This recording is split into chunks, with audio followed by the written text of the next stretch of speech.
Like most sporting equipment, scuba gear, if you go for the really fancy stuff, the bill for a full set of kit can really add up. Yes, the fancy gear does come with fancy bells and whistles. Literally sometimes you get whistles where you really don't expect them to be. But some additional features are a bit of a waste of time, to be honest. So right now we live in a tricky age where almost anybody can make scuba kit and sell it online. So it isn't as easy as just saying that, you know what, no one makes any bad scuba gear anymore, because there truly is some rubbish out there. And the old adage of buy cheap, buy twice really does still apply. You can sometimes get lucky on second-hand sites like eBay, but you do need to tread carefully. Regulators will need to be serviced. Cylinders are most likely just full of rust and their threads have been stretched like an accordion. And don't even get me started on second-hand wetsuits. So sure, you can buy stuff cheap second-hand, but again, sometimes you really can lose out.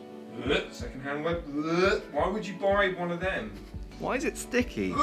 So we have to walk on the knife edge with cheap dive gear. If it comes from a reputable brand that you can find inside a dive center, then you should be fine. So cheap gear will work underwater, but the quality will be noticeable. If you don't mind kind of a scratchy lining to a wetsuit or sometimes a kind of raspy inhale on a regulator, then fine. But actually, in this video, I'll be taking a closer look at some features and fads of dive equipment that really do sort of hike up the price, but really aren't worth it. Now, I will be the first to admit that I love a good feature, like the Edelrid line on an Apex spool or Synergy skirt on a Scuba Pro mask, because it's literally my job to be interested in those kind of things. But I'll be honest in this video, I promise, and I'll actually let you know of some cheaper alternatives. So let's take a look at scuba diving gear on a budget.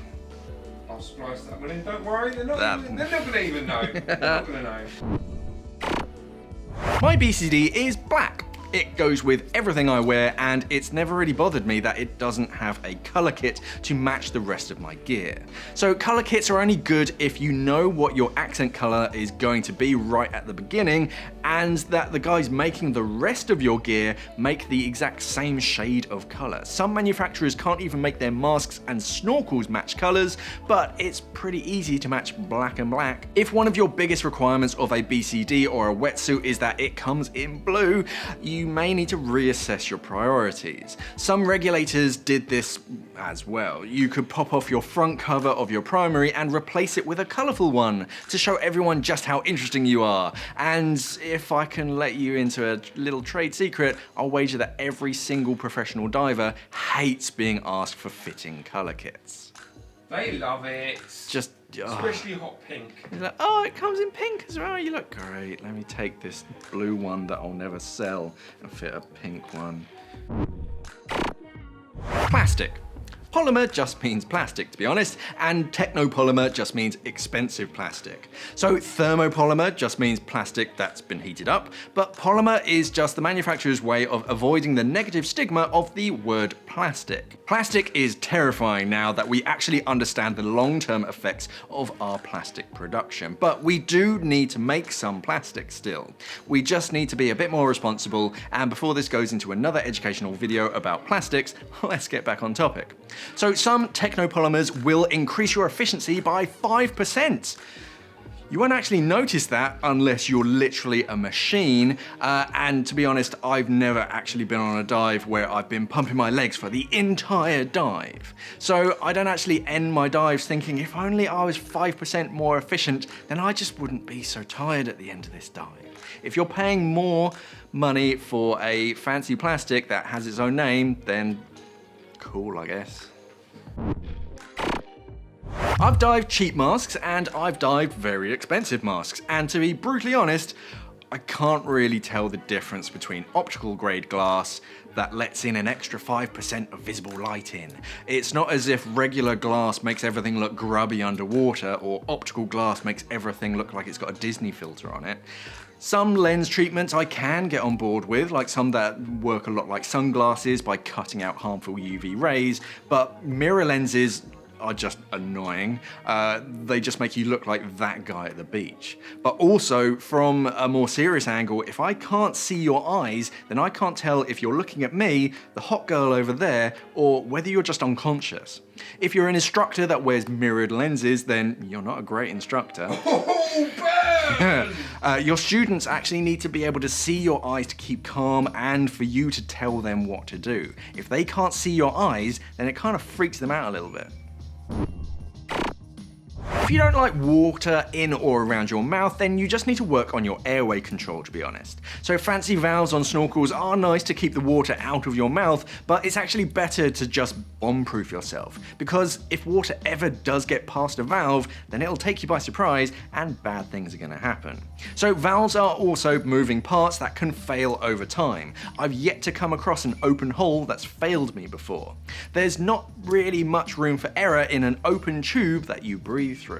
Simple snorkels are actually multi-purpose too. On top of letting you breathe whilst face down in the water, a basic snorkel can be used to give in-water rescue breaths, saving you time and energy.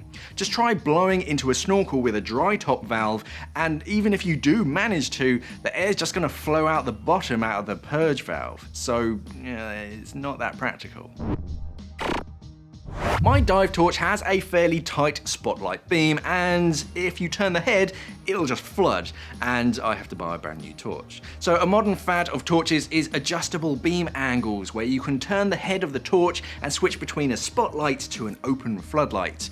Only I've never been on a dive and wish that if only I could turn my spotlight into a floodlight. It just doesn't happen. Don't get me wrong, it is a cool feature, but not something that's ever held me back whilst diving. Oh, if only I could illuminate the entire section of the reef instead of just this one tiny spot. So spotlights are better for regular diving, so that you can see better and be seen as well as communicate more effectively. Floodlights are best for photos and videos and blinding your buddy because it's literally shining in every direction at once. If you're a photographer, buy a floodlight. For everyone else, just buy a spotlight. Don't worry about spending any more money on adjustable focus. You'll use it once or twice and then just settle on the spotlight mode. Mark 1. The Mark 1. You need to buy the Mark 1. That's the greatest dive torch ever. We've moved on from the days of static tables and monitoring your dive time based on the bezel on your watch, because as everyone knows, that's exactly what your bezel is for on your dive watch. It's not just making clicky noises, but actually to work out your dive time. With the invention of dive computers, diving watches are a little bit redundant. Think of them like horses when cars were invented. They still do the job, but not quite so well, and they go from a commonplace item that everybody uses to an item that only the privileged have. So dive watches and horses don't really have a place in this world anymore. They just used to show off your social status in our modern world. A horse. Well, my horse, around its ankles, has dive watches. So that probably just alienated a lot of you that have just bought a colourful BCD or an expensive snorkel. I'd recommend avoiding cheap alternatives like an old hosepipe from a snorkel or a mask from China that looks amazing in the picture online, but hold on, that's not a photo of a mask, and it really isn't what actually turns up at your door 6 to 8 weeks later. But hey, it was $10 cheaper. Score. So how do you guys save money buying your gear? Does renting work out any cheaper in the long run? Do you only invest in budget dive gear because, well, what's the worst that could happen? Where is the Goldilocks price for you guys? Not too cheap, but not too expensive neither? What's that for you, Scrooge McDuck? If you've made it this far in the video, then you might as well click on all those social media buttons whilst you're here. Thank you for watching, and of course, safe diving. We are an online dive store serving the UK and the world for all your diving equipment needs. So why not visit us at simplyscuba.com or click the box on your screen.